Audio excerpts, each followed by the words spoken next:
जितने लोग false teachings और गलत प्रकार की शिक्षा और गलत प्रकार की प्रतिज्ञाएं और पैसे दे करके और लोभ लालच दे करके संस्थाओं को तोड़ने और पवित्र लोगों से अलग करने का प्रयास कर रहे हैं, वे परमेश्वर का सामना करेंगे। They are going to be judged by God। इसलिए भक्ति को पेट कमाई का रास्ता ना समझें।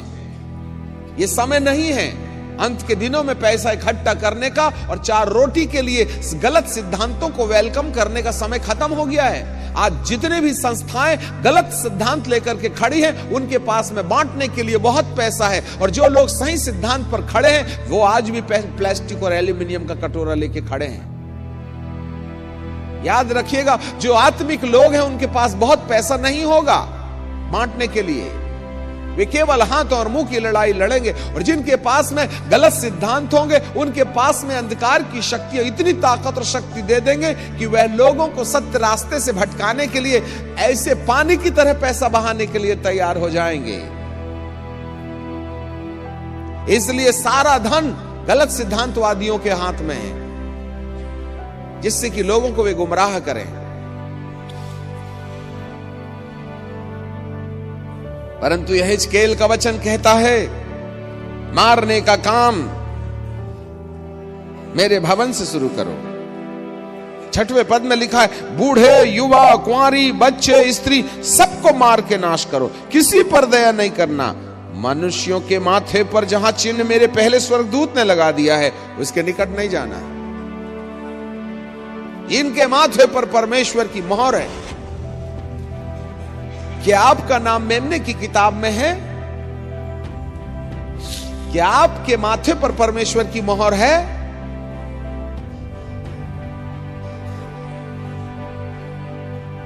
मेरे पवित्र स्थान से आरंभ करो। और उन्होंने पुर्रियों से आरंभ किए जो भवन के सामने थे। The first judgment will come upon the people of God।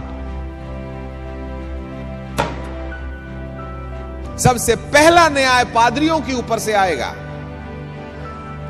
जो झूठी शिक्षा दे रहे हैं, जो लोगों को सत्य पथ से भटकाने का प्रयास कर रहे हैं, जो सुसमाचार में मिलावट कर रहे हैं, उनका समय खत्म हुआ।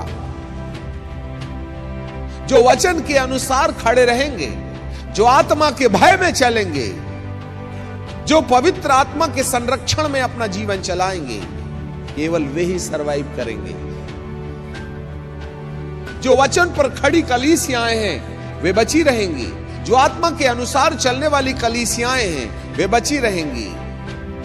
झूठी कलीसियाओं पर गाज गिरेगी।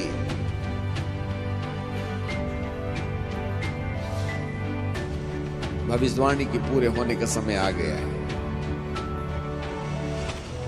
मेरे प्रियो, थोड़ा सोच के देखे ना, अपन भेड़ों की लिस्ट में है या बकरियों की? मेमने की जीवन की किताब में अपना नाम है, यह संसारवाद के। क्या हमारे माथे पर परमेश्वर ने वचन की खराई पर चलने के कारण 3 दांते वाली चाबी, जिसमें पवित्र आत्मा का प्रेम, आनंद और शांति है, वो वाली मोहर लगी है क्या? केवल आनंद, शांति और प्रेम जिसके माथे पर होगा, वे सुरक्षित बचेंगे। बचाव का और कोई तरीका नहीं। आपकी जितनी पहुंच है लगा लीजिए। आप जितने चतुरे हैं उतने चतुरे हो जाइए, जितना दिमाग लगाना है लगा लो। परंतु जिसने पवित्र आत्मा के द्वारा आने वाले प्रेम का बहिष्कार किया है, जिसने पवित्र आत्मा की शांति का बहिष्कार किया है, वो बाइबल के ज्ञान का बड़ा भारी विद्वान भी हो सकता है। उसको सामना करना पड़ेगा, क्योंकि आप परमेश्वर की योजना से बाहर चले गए हैं। You have neglected the divine plan of God. You are not a full righteous. पवित्र आत्मा ने आपके जीवन के अंदर में आनंद और शांति नहीं देने के द्वारा आपके माथे के ऊपर से मोहर चली गई। याद रखना, दूसरा स्वर्गदूत तलवार लेकर के आपके सामने में खड़ा हुआ है। यदि माथे पर पवित्र आत्मा का प्रेम, आनंद और शांति की मोहर नहीं देखेगा, यदि तलवार चले तो जवाबदारी परमेश्वर की नहीं है।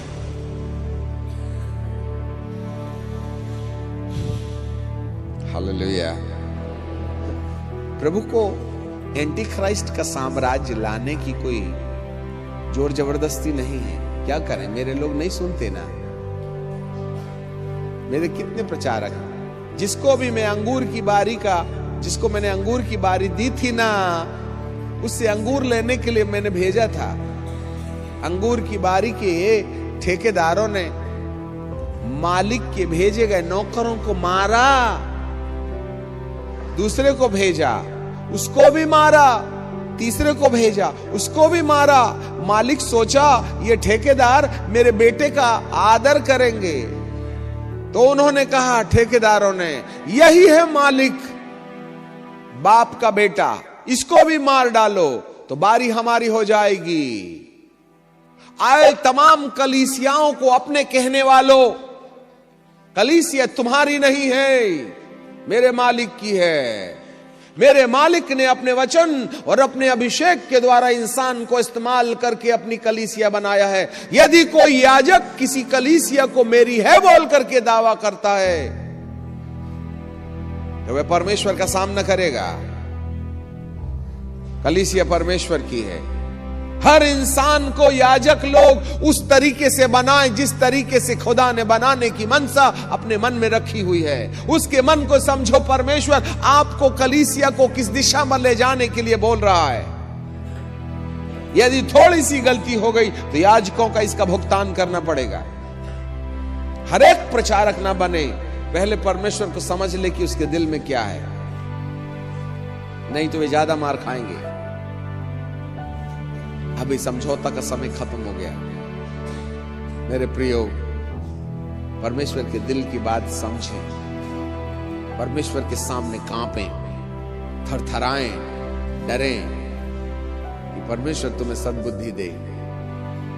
आने वाली विपत्ति में प्रभु की बात नहीं सुनने वाले को वह छोड़ देगा। वह कुछ समय तक कष्ट जरूर आने देगा। ये कष्ट इसलिए है कि लोग मन फिराएं।